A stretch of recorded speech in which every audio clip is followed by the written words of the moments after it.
حضرت قبلہ عالم پیر سید مہر علی شاہ گولڑوی رحمۃ اللہ علیہ فرمایا کرتے تھے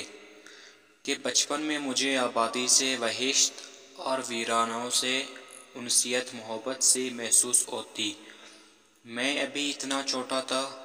کہ گھر کے دروازوں کے اندر والی درمیانی زنجیر تک میرا ہاتھ نہ پہنچتا تھا، جس کی وجہ سے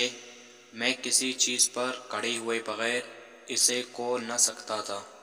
لہٰذا جب شام ہوتی، ایک چٹو ہاون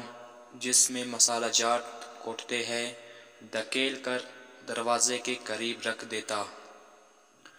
رات کو والدین کے سونے کے بعد اس پر چڑھ کر زنجیر کھولتا اور باہر نکل جاتا۔ یوں رات کے بیشتر حصہ کبھی صاف پانی کے پہاڑی نالے اور جھاڑیوں کے پاس گزارتا اور کبھی جنگل میں پھرتا رہتا۔ جب ذرا بڑا ہوا تو طبیعت میں اس قدر گرمی پیدا ہو گئی کہ سردی کے ایام میں بھی بعض اوقات نالے کی